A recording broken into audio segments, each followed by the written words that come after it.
41.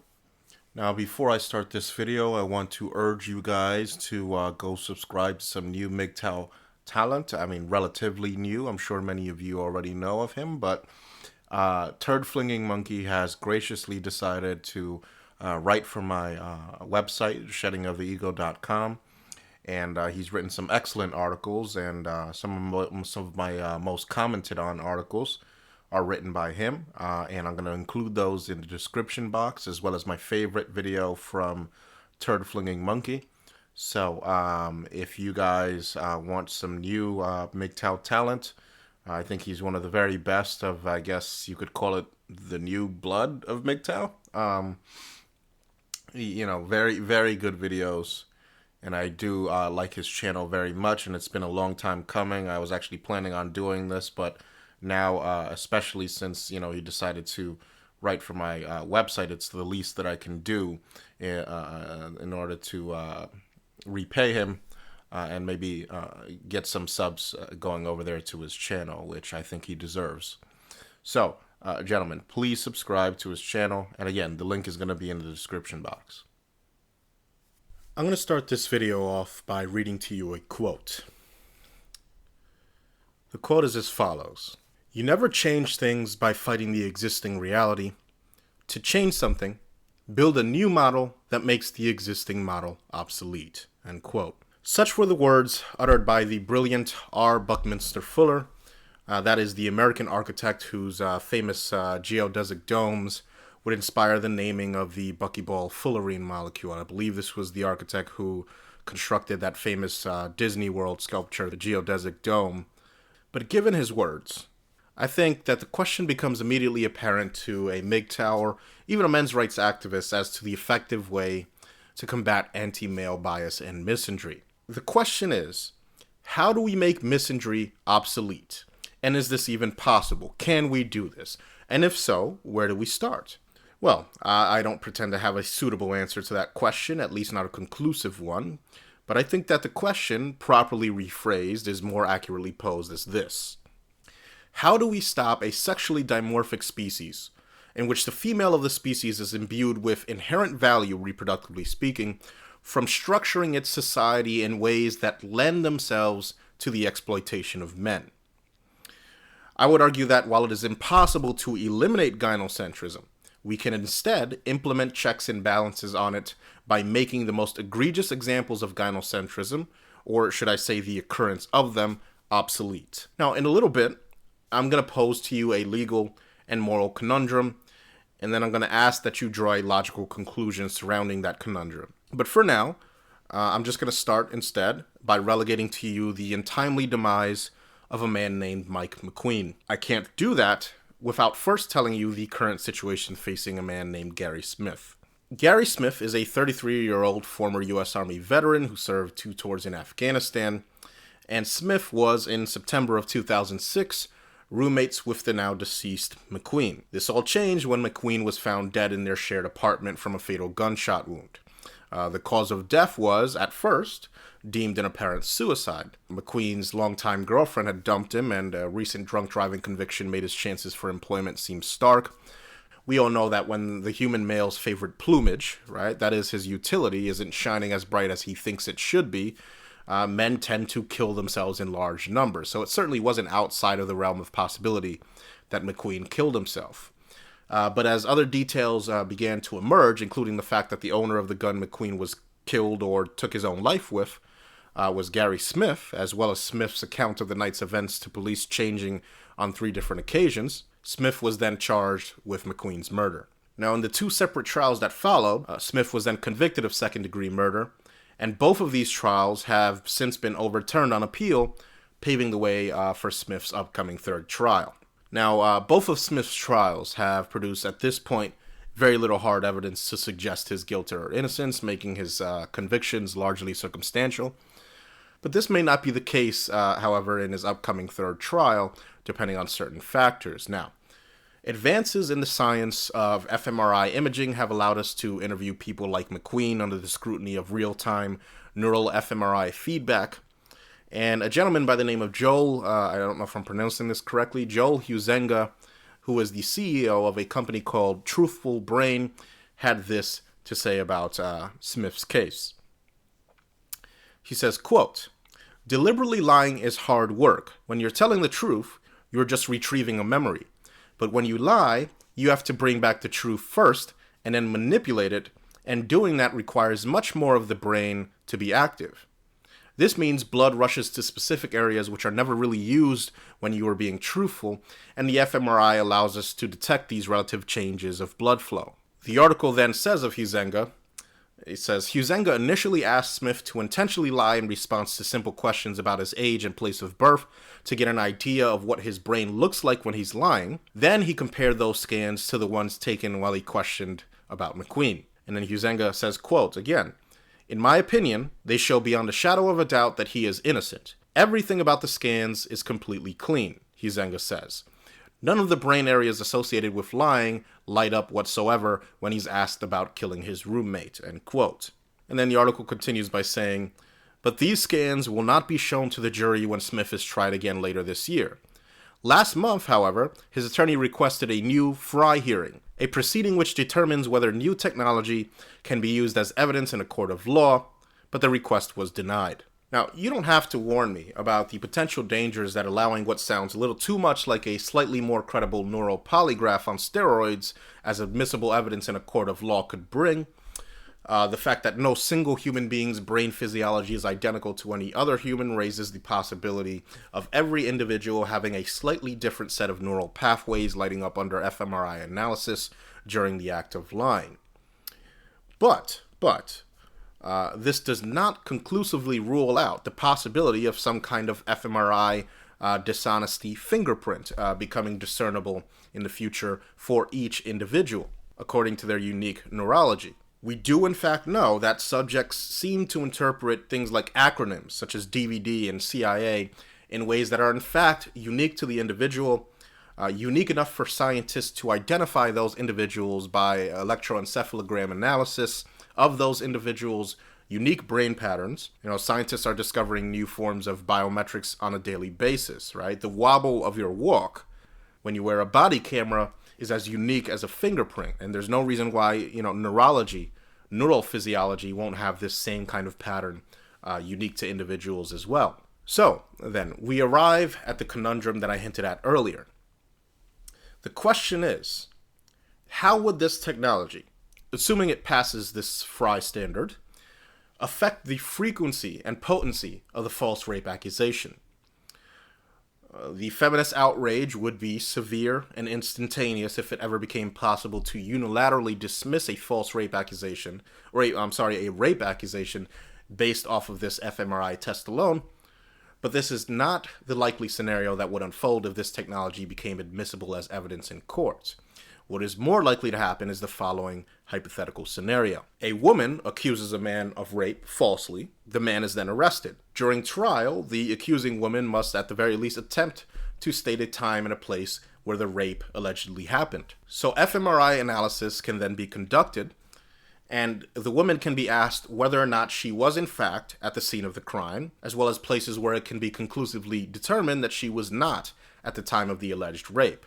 From the places where it can be conclusively determined that she was not present, a truth profile of sorts can be ascertained by correlating her neurological patterns with her admission that she was not at these places. None of this should be considered exculpatory evidence or even evidence to suggest that the alleged rapist is innocent, but it sets the stage for the following.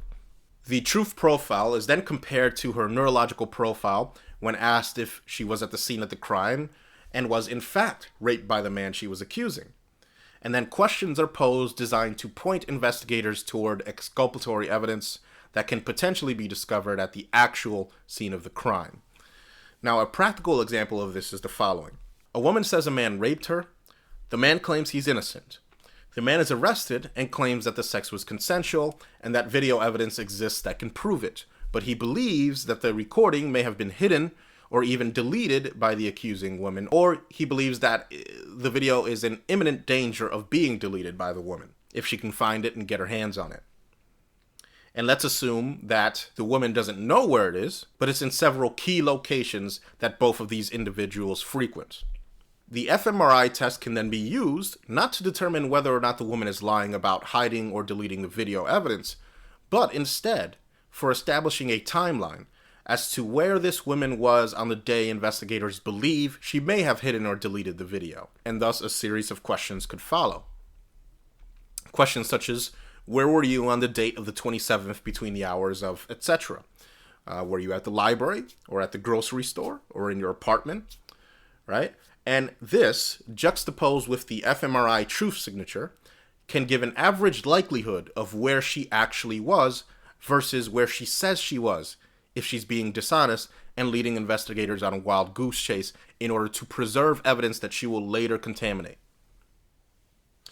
Without the fMRI scan, investigators would have to randomly choose a destination to begin examining for evidence based solely off of the potentially biased locations she claimed she was, potentially hampering the time it takes to recover this evidence. So armed with this truth profile, investigators could pick selectively where they investigate first according to what the profile suggests, in potential contradiction to her testimony, leading to potentially time-sensitive or perishable evidence faster. So this, in my opinion, allows this technology to be employed in the process of helping to suggest guilt or innocence without the disturbing possibility that it could one day hold the same sort of clout that DNA does in our justice system today.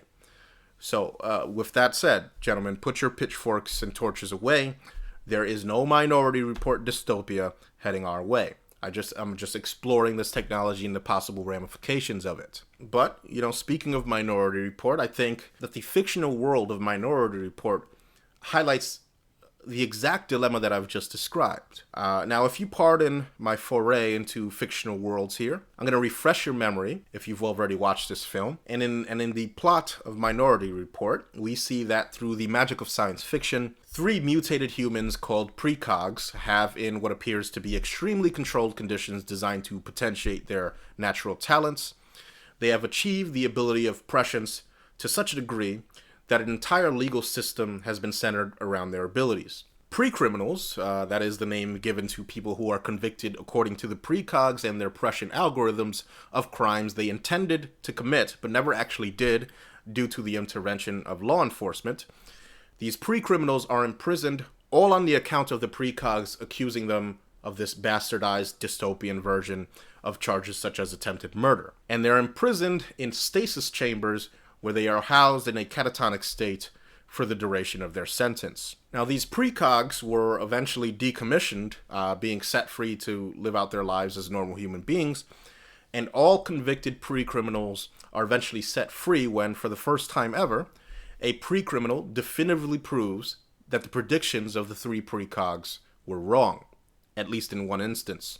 Ignoring the ethical ramifications involved with using live human beings as, unconscious crime predictors, after watching that movie, and ever since, I've often wondered why the precogs were totally decommissioned. Could their abilities not have been used to continue to stop crime like 99% of the time?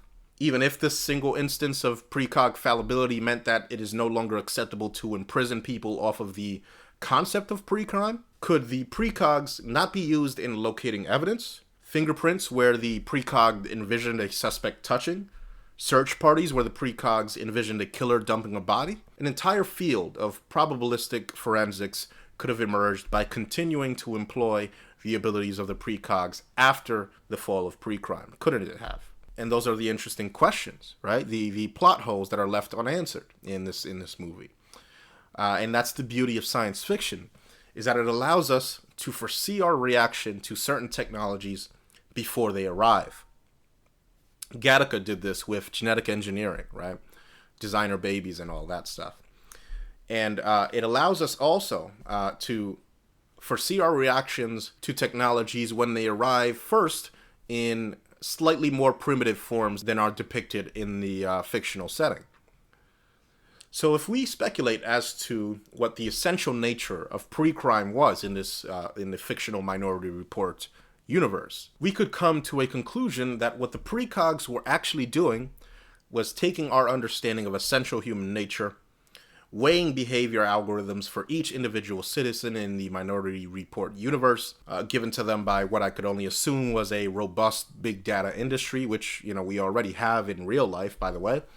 And then comparing that to the billions and billions of possible variables that could influence human behavior to arrive at a deterministic predictive model for the citizen in question. Now, my reason for this speculation surrounding the mechanisms of the precogs is not to bore you or to rant off topic for large portions of this video, but it is instead designed to revoke its almost supernatural qualities, to remove it from the grasp of magic or transhuman mysticism, and to place it instead back firmly in the clutches of the potential capabilities of science where it belongs.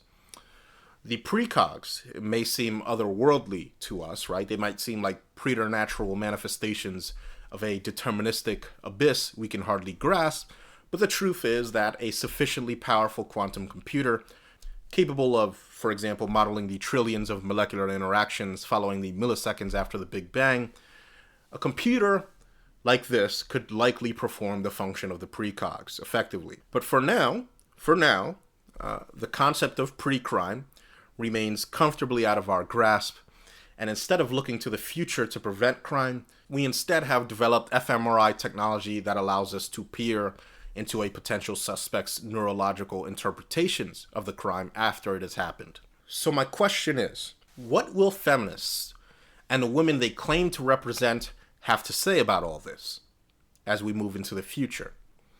Now, as we know, feminists have been known to resist technologies that would retard their victim status narrative, even at times at the expense of the ability of the women they claim to advocate for to avoid being victimized. We're probably all familiar with that 2014 controversy surrounding the development of a nail polish that was chemically designed to detect the presence of date rape drugs and Rohypnol and all that stuff. And the article that I'm putting in this description box gives the ever dysfunctional feminist perspective in this case. It says, quote, "I think that anything," this is a feminist responding to the date rape drug detecting nail polish. She says, quote, "I think that anything that can help reduce sexual violence from happening is, in some ways, a really good thing." Tracy Vichers, the board chair for Students Active for Ending Rape, the acronym is SAFER, how cute, told Think Progress. But I think we need to think critically about why we keep placing the responsibility for preventing sexual assault on young women, end quote. Now, this may seem like generic feminist stupidity. Now, I'm sure that some, MRAs that are green between the ears and still actively engaging these feminists, thinking it's not a waste of time. I'm sure upon reading this, they were sent into a, frothing convulsions of pure anger, causing them to appeal to the public in hopes of using this as evidence against feminists. But the MRAs, I think, are proceeding from the flawed premise that society supports and bolsters feminism because they don't know yet. They have not been educated yet on the essential nature of feminists. That is, hypocritical, sexist, and misandric. You see, society, on some level, already knows that feminists are hypocritical, sexist, and misandric. Feminists are no longer viewed by the general public as reasonable or innocently fighting for the rights of women without what appears to be a concerted effort to impede the rights of men. Feminists themselves are under something of a rebranding effort currently, the cornerstone of which includes the admission and ownership of the idea that feminism has, quote, become somewhat of an ugly word, end quote. And this cornerstone has been laid by the likes of the new fresh faces of feminism. We're talking about debutantes like Emma Watson, for example.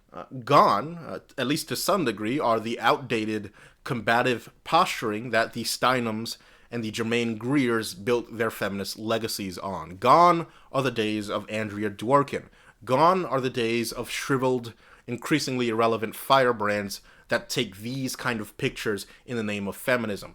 Gone is combative feminism, at least combative feminism on the surface, on the face. Today, instead, we have a new generation of young, oftentimes, neotenous-looking women implementing things like, the He for She campaign, which attempts to project an aura of, I guess you could say, softness, And it also manages to play on men's gynocentric instincts. It's purring to them that, they quote, need men to help us fight sexism. We need men to join us in the struggle of feminism. It is still, however, nothing but a siren's call toward an island made of the sands of repackaged gynocentrism. It is the seemingly non-threatening inklings of the fourth wave of feminism. And all this can be placed on a spectrum of infinite iterations of gynocentrism. So this need for, a softer, gentler, kinder feminism arose out of the fact that society already associates feminists with unreasonable man-hating,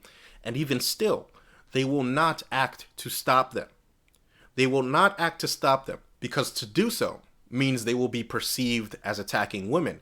And, this dressing it up as a kinder, gentler feminism is just the icing on the cake. It makes it even less likely for it to be challenged, but in the large sense, on the macro sense, feminism, even when it's perceived as being misandric and man-hating, still will not be challenged if the consequence is being perceived as attacking women. So the fear of this perception makes it a foregone conclusion that there will not be some kind of dramatic, logic-driven finishing blow done to feminism by the various social entities aligned against it. The atheists won't do it. The MRAs won't do it. Feminism will eventually simply extinguish itself.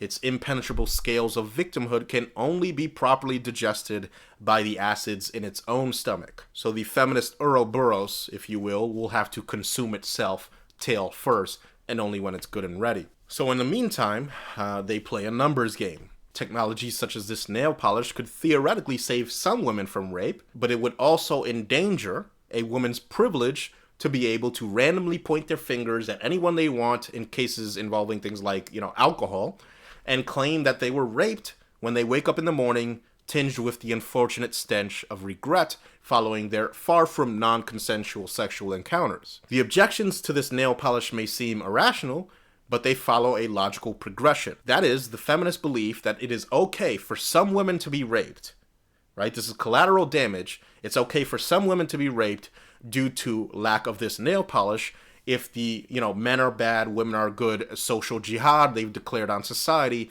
is allowed, in the name of women, by the way, is allowed to continue. And frankly, most women are A-okay with this. Most men are too scared of being perceived as anti-women to form any reasonable backlash against it, and thus, returning again to the words of Mr. Fuller, all we can really truly do to combat this, I'm afraid, is to develop new technologies that can protect men, legally speaking, even when these men are too afraid and ashamed of asking for protection in the current system in the first place. It is up to men who want to see some kind of change and some kind of cessation to the demonization of men and the exploitation of men to do it for them. I mean, I'm sorry, I hate to put it that way, but look, if we want to see some kind of change, women aren't going to do it, feminists aren't going to do it, society at large isn't going to do it. And, then we have to ask ourselves as men if we're willing to do it. And that means inventing birth control, among many, many, many other things. That means employing technology in this war. And we're going to talk about that further in newer videos. But meanwhile, the current system, as you gentlemen know, is getting distinctly more anti-male by the day. I'm going to link a video in the description box from a post titled, quote, "We need gender control, not gun control," wherein a Dr. Will Courtney describes several fallacious points regarding men and boys and gun violence. And I'm just going to give a brief synopsis here. So from 0 to 39 seconds, he starts by saying, "We need to seriously start thinking about some of the gendered messages we give our kids, and not just kids alone, also men." And he then talks about how the gendered messages the media sends to men and boys encourage men and boys to be violent, and that men and boys learn that violence is an effective way to get what they want via this mechanism. Now, from 2 minutes onward, approximately 2 minutes onward, he then says, quote, "We know that boys spend 4 times as much time playing video games as girls do, and those are the messages that they're getting when they watch and play these video games. We also know from some very sophisticated research now that boys who play those video games, particularly interactive video games, that these boys are more likely to engage in risky and dangerous behavior. Further down in the article, he says, we know from national data that boys are more likely to go without needed mental health treatment. That is a fact. And that's the fact that we really need to address as a country if we're going to try and stop the kinds of violence that we're seeing boys perpetuate. Even further down in the article, he says, quote, we really have to look at gender. All of the talk invariably turns to gun control and stricter gun control laws, and that's an important discussion to have, but we are not asking the most important question, which is, why is it that men and boys kill with guns? And any effective answer to the problem of gun violence needs to begin with the question about gender, about boys and men. Otherwise, we're never going to figure out why it is that boys and men kill. So, let's see. Where do we begin with this? We're going to start with, wider society's favorite scapegoats, the part that he mentioned about the diabolical media and its equally pervasive cousin, the video game industry. So over and over, we hear this fear-mongering threat narrative of video games corrupting our innocent youth, and over again it is shown to be categorically untrue. Now this post that I found titled, Study Finds No Evidence Violent Video Games Make Children Aggressive, is only the most recent offering of study after study showing that violent video games do not translate to violent children, including, of course, in regard to the boys that overwhelmingly play them. Now, the article states, quote, playing violent video games is no more likely to be damaging to young children's behavior than those considered harmless, an Oxford University study suggests. Research involving British primary school children found that the length of time young people spend playing games, rather than their content, could have an effect on their behavior or school performance, and even then only slightly so. But it concluded that fears that a generation of young people are growing up with their development impaired by exposure to violent video games are no more likely to be borne out than previous, quote, moral panics over television and other media, end quote. So, despite, uptight moral outrage evangelists on every side of the political spectrum, a foray into the world of Doom or Call of Duty or Halo, etc., will definitively not result in some apocalyptic army of testosterone-crazed adolescents going on shooting sprees. Life unfolds every day with a statistically trivial amount of these mass shootings happening in real life, despite a daily online virtual mass first-person shooter slaughter taking place every day that would make the invasion of Normandy seem like a walk in the park by comparison. Video games categorically do not cause increased violence, and frankly, I'd love to see these supposed sophisticated studies that Courtney claims to show otherwise. Now, as to the part where he says, we know from national data that boys are more likely to go without needed mental health treatment, this is likely partially true. It frankly wouldn't surprise me at all to learn that boys are in fact more likely to go without mental health treatment, and yes, we do need to talk about it, there's no argument from me there, but I suspect, however, that talking about these issues with the likes of Courtney and, these band of women in the video that seem to just be gobbling up his misandrous statements would devolve fairly quickly into a pathologizing of everything male. I wonder if Courtney would ever work up the nerve to tell these same women about how women are more likely than men to kill their young children. Perhaps a powwow about the problem of female violence is needed now. But that won't sell his book, so there you have it. So I stumbled recently on an article titled, quote, when a man asks for help, he's considered a less competent leader, study says. It says, quote, no man is an island, entire to himself, but he'd better act like one anyway if he wants to be considered a leader, new research says. A team of scholars led by Professor Ashley Shelby Rosette of Duke University's Fuqua School, I don't know if I'm pronouncing that correctly, Fuqua School of Business, performed 2 experiments to reach that conclusion. Their ultimate takeaway? Of course men have to ask for help when they lead, but they'd better be careful about it. First, they gave questionnaires to 144 lucky business school students who participated in, quote, leadership ventures that included ski sledding in Antarctica, climbing a volcano in Ecuador, and taking a safari across the plains of Africa. Each group had a leader of the day every day. Half the questionnaires asked about how competent those daily leaders were. The others asked how much they asked for help. The results show that male leaders who asked for help were considered less competent than ones who didn't, but female leaders who asked for help suffered no such loss of respect. So then, gentlemen, is it any wonder why men reach out less in regards to securing help in combating mental illness? You won't hear about any of this from Courtney because, unfortunately, in our society, it's much easier to blame irrelevant, intangible factors like video games or the media or whatever the current en vogue moral panic is, instead of asking the uncomfortable question. And that question is, do we, as a society, expect men to withstand much more pressure than women before they can then ask for help and not be viewed as some kind of failure, right? If we subjected women to the same pressures as men, would you not see an increase in female violence when more of these women inevitably crack under the pressure? So again, Courtney said this. He said, we really have to look at gender. All of the talk invariably, he's talking about gun control here, all of the talk invariably turns to gun control and stricter gun control laws, and that's an important discussion to have, but we are not asking the most important question, which is, why is it that men and boys kill with guns? And any effective answer to the problem of gun violence needs to begin with the question about gender, about boys and men. Otherwise, we're never going to figure out why it is that boys and men kill. So, we see here then the proposed solution. Punish those penis-having, violence-prone monsters by selectively infringing on their Second Amendment rights and theirs only. Now, this video isn't intended to tell you what you think about gun control, right? Because we could spend hours and hours and hours in the comment section debating something like that. It's usually a waste of time that just goes in circles. But this video does intend to highlight how gun control is historically and has often been used in targeted ways to demonize certain demographics as well as to disenfranchise them. In this case, it's men and boys.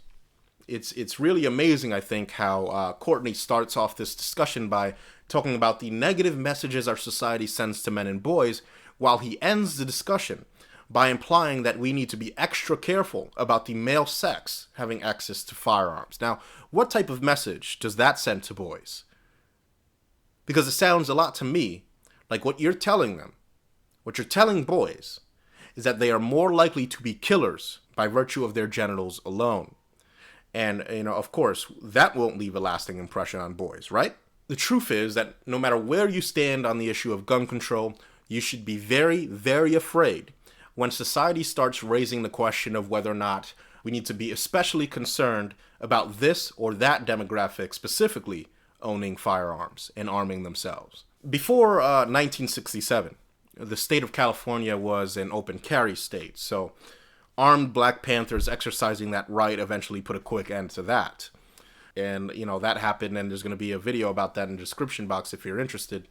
After that happened, that paved the way for the signing of the Mulford Act by the then governor of California, who later became president, Ronald Reagan. And I often wonder what the modern day Gipper-loving, Gipper-worshipping Tea Party has to say about, their dear leader blaspheming the Constitution with his gubernatorial gun grabbing. But we shouldn't pretend for a second that it is only those on the right that do this, lest we forget when lefty social justice warrior Andrea Grimes tweeted that we don't need to worry about disarming everybody, we just need to worry first about disarming white men's guns. Conspicuously, white women were left out of this, but this white woman wanted to disarm all white men. It's very interesting, right? It's this social justice warrior attitude of, let's take all the evil guns from whitey, all in the name of equality or something. But, and I'm going to wrap this video up soon, gentlemen, but I'm going to save the best for last here. The most worrying development regarding this issue of Second Amendment rights and men and boys. The most worrying issue I've seen comes from this article titled, quote, "Restraining Orders, but for Guns," end quote. And here are the relevant bits here. You're not going to believe this. Jared Lee Lohner's parents, this is the man who was convicted, the mentally ill man who was convicted of killing several people, including or not including, but injuring the Congresswoman Giffords. Right? So it says Jared Lohner's parents knew that he could be dangerous. In the months before his shooting rampage in a Tucson parking lot, they took away his shotgun, they disabled his car at night, they advised him to seek mental health care, but none of these actions stopped Lohner from purchasing a handgun and taking a taxi cab to an event where Congresswoman Gabrielle Giffords, or Representative Gabrielle Giffords, was speaking. He opened fire, killing 6 people and injuring 13 others, including Giffords. It says, quote, "The parents identified this risk, and my goodness, they were taking some really bold steps to try to prevent what happened, but it wasn't enough," said Shannon Frattaroli, I believe that is the pronunciation there, a gun violence prevention researcher at Johns Hopkins University. They didn't have enough tools at their disposal to prevent that new purchase, she said. Frattaroli is a co-author on a new paper in the Journal of Behavioral Sciences and the Law, which advocates for a new option for parents like Lohner's.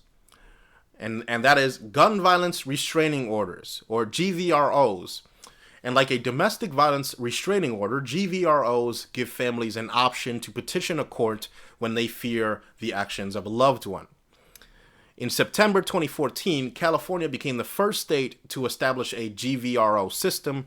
When the law comes into effect in 2016, immediate family members and domestic partners, get a load of that, domestic partners will be able to petition courts to have guns removed from those they fear may act in violence and prohibit them from purchasing firearms for the length of the restraining order. Law enforcement officers also will be able to request GVROs. Initial restraining orders will last up to 21 days, but can be extended to 1 year, end quote. Now, to be fair here, the proposal does seem to be steered at allowing relatives to file one of these gun violence restraining orders in order to prevent their mentally ill relatives from having access to firearms. Fine, okay. I understand the logic behind that, but we need to then ask ourselves whether or not it's a great idea to allow one's relatives to unilaterally petition the government to remove your Second Amendment rights. So again, let's look back to the language that's being used here. Family members and, quote, domestic partners. Now, how long before women use this against men who own firearms to legally disarm them by filing one of these GVROs, right? And using it to help her acquire custody in the family courts in the process, potentially speaking. Do women not already do this with regular restraining orders? Are women not prone to making false accusations of pedophilia in order to alienate the father from the children and separate them forcibly by virtue of the state? Why wouldn't women then add this to their list of options for disenfranchising men via the state? We've already proven that they do this. Why wouldn't they employ these measures as well? Now, the most disturbing part of this is, quote, gun rights advocates are worried about due process rights and vagaries in the law. GRVOs will be decided ex parte, meaning the person who stands accused does not need to be involved in the proceedings. A person can have his or her firearms taken away before getting the chance to contest the order, end quote. So that's pretty incredible. Ask yourself the question, gentlemen. Can a jilted ex-wife or, your baby's mother or whatever use this law unfairly and maliciously against you? I'm just going to let you dwell on that for a while.